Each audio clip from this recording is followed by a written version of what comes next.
Yang wajib bagaimana? Yang pertama, orang yang sudah meninggal berwasiat atau tidak, wajib dihajikan. Mau wasiat atau tidak, wajib dihajikan kurang. Yang kedua, orang yang sudah tua renta, tidak istitoah kesehatan, wajib dihajikan kurang.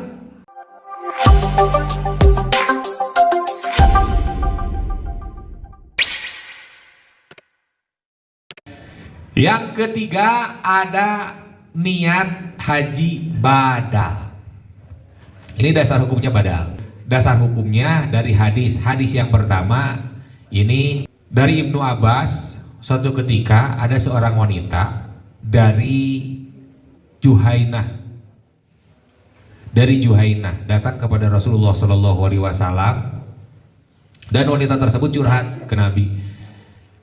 Wahai Nabi, ya Rasulullah, bahwa sesungguhnya ibu saya telah bernadar untuk melaksanakan ibadah haji, akan tetapi qadarullah belum terrealisasi sampai ia meninggal. Sampai ia meninggal belum sempat melaksanakan nadarnya. Kemudian bertanya, apakah saya harus menghajikannya? Kata Rasul, naam, iya. Hujji anha, hajikan dia. Aro'aiti laukana ala ummiki dainun akunti kodiyati. Apakah kalau kamu tahu bahwa ibumu punya hutang, kamu akan membayarnya? Kata beliau, iya. Maka uqdullah fallahu ahaqqu bil wafa, bayarlah hutang, karena sesungguhnya hutang kepada Allah itu ialah yang harus didahulukan. Artinya ceritanya, seorang ibu berniat untuk melaksanakan ibadah haji. Ternyata sampai ia meninggal belum direalisasikan, belum dilaksanakan. Berarti wajibnya harus ibadah haji. Nah, si anaknya tersebut itu disuruh untuk menghajikan. Saking penting. Nah, yang kedua dari Ibnu Abbas, seorang wanita bertanya kepada Nabi tentang bapaknya. Hari tadi masa ibunya, ini mah bapaknya. Bahwa bapaknya itu mati, meninggal, dan belum pernah melaksanakan haji. Qala hujji an abi,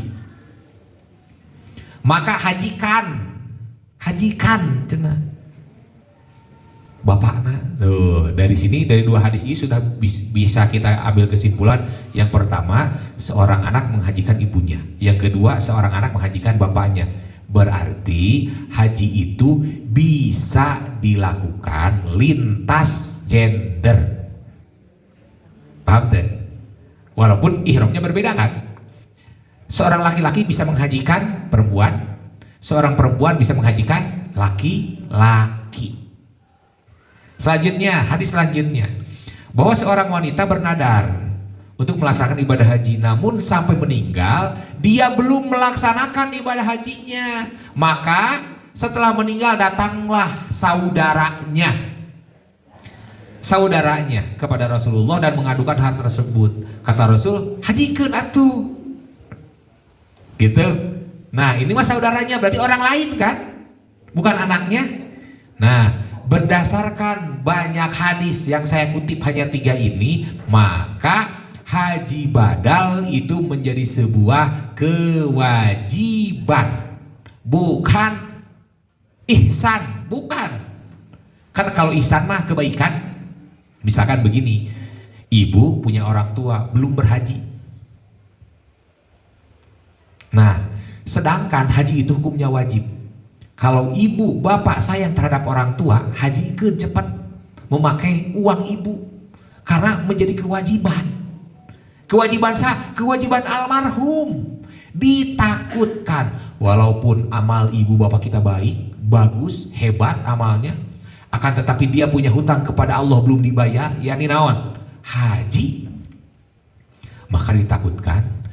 Justru sesuai dengan hadis Nabi. Kata Nabi, kumha man malaka zadan warohilatan. Tatkala ada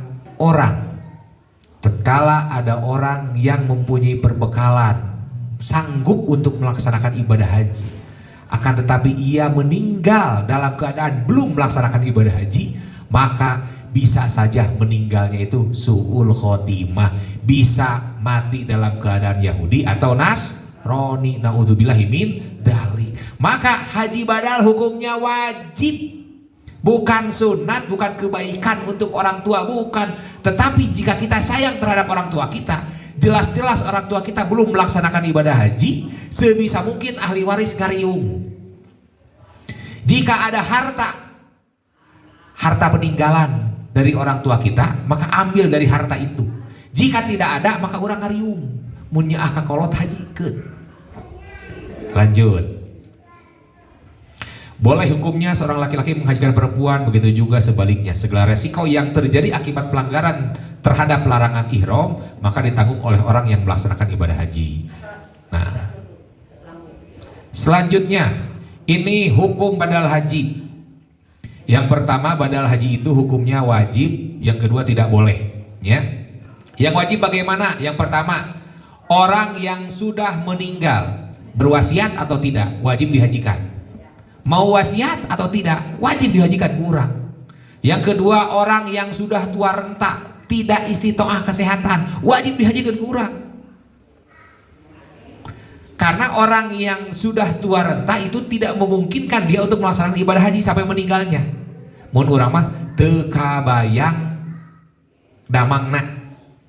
Yang ketiga, orang sakit yang sedikit kemungkinan untuk sembuh. Jadi ada 3 golongan, 3 kriteria, 3 golongan. Kita pilih we orang yang wajib dihajikan. Yang pertama, orang yang sudah meninggal tapi belum melaksanakan ibadah haji, rek wasiat atau lebih itu laksanakan hajina. Yang kedua, orang yang sudah sepuh dan tidak mungkin untuk melaksanakan ibadah haji, hajikan hajina walaupun belum meninggal. Yang ketiga, orang yang sudah sakit, orang yang sakit lumpuh, stroke dan sebagainya, walaupun masih muda, belum tua renta. Kan yang kedua mah tua renta, orang yang sudah sepuh. Yang ketiga mah orang yang sakit walaupun masih muda, akan tetapi dengan sakitnya itu kecil kemungkinan dia akan sembuh dan bisa melaksanakan ibadah haji. Hajikan. Nah, ini yang tidak boleh. Yang tidak boleh dihajikan itu ialah orang yang mempunyai udur atau halangan seperti dipenjara atau dicekal oleh pihak berwenang. Kalau dia tidak bisa melaksanakan ibadah haji nanti bukan karena meninggal, bukan karena sakit, bukan karena dia sudah sepuh, akan tetapi karena dia dipenjara atau dia dicekal tidak boleh bepergian ke luar negeri, itu mah tidak boleh dihajikan eta mah. Teu yang dihajikan eta mah. Sebab orangnya masih ada. Kedua, orang sakit yang masih mempunyai harapan untuk sembuh kembali. Sakitnya mah sakit, tapi besar kemungkinan dia bisa sembuh. Jangan dihajikan. Tunggu sampai dia istitoah. Yang ketiga, orang yang masih hidup dan tertaklif serta sehat.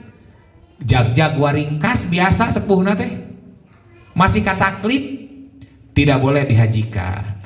Kemudian yang keempat, orang yang murtad atau meninggal dalam dan kafir. Punya orang tua tapi murtad, punya orang tua tapi non muslim, haji kentong entong, hukumna haram, tidak boleh. Yang kelima, orang yang selama hidupnya tidak pernah sholat. Orang teh apa? Bapak orang teh tanah sholat, haji gentong entong begitu, tidak berhak untuk dihajikan. Selanjutnya, ini syarat badal haji atau umroh. Yang pertama, status haji atau umroh yang dibadalkan harus haji an wajib. Haji wajib itu haji pertama, haji nadar tadinya, haji nadar atau haji pengganti ngodoan tina larangan. Karena melanggar larangan akhirnya haji teu sah, kemudian status kewajiban hajinya belum dicabut, maka boleh dibadalkan. Yang kedua, orang yang dibadalkan harus sudah pernah berhaji, sudah memenuhi syarat wajib haji. Artinya apa? Orang yang dibadalkan. Jadi misalkan kieu, orang ngabadalan seseorang, tak orang seseorang itu harus yang memenuhi syarat wajib haji anu kamari, sudah balik kan sudah wajib, sehat, balik, berakal kan gitu.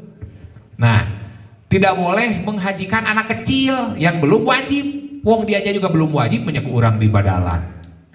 Yang ketiga, orang yang dibadalkan harus orang yang meninggalnya dalam keadaan Islam, tadi sudah dibahas ya.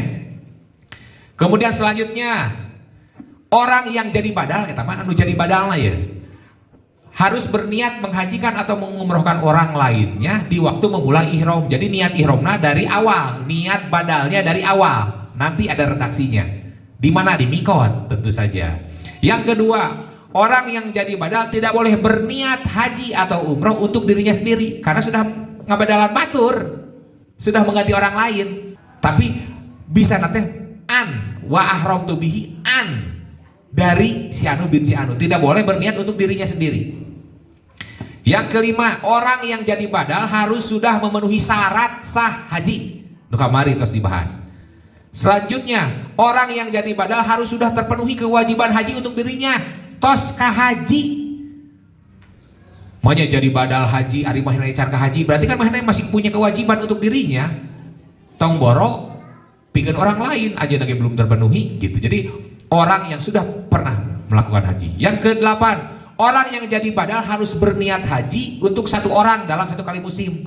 Entong diborong 10 urangan itu biasa. Usum haji lagi musim haji lagi satu kali, kita juga satu orang, berarti hanya untuk satu orang.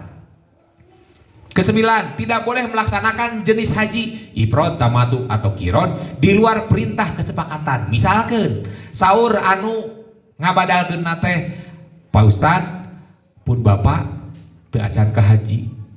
Abdi nyuhungkeun ka pangarsa Ustad kangge kersa ngabadalan pun Bapak ngalaksanakeun ibadah haji. Surah abdi teh misalkeun nampi mangga ku abdi dilaksanakeun ibadah hajina. Nah, terus abdi teh naros hajina bade haji naon?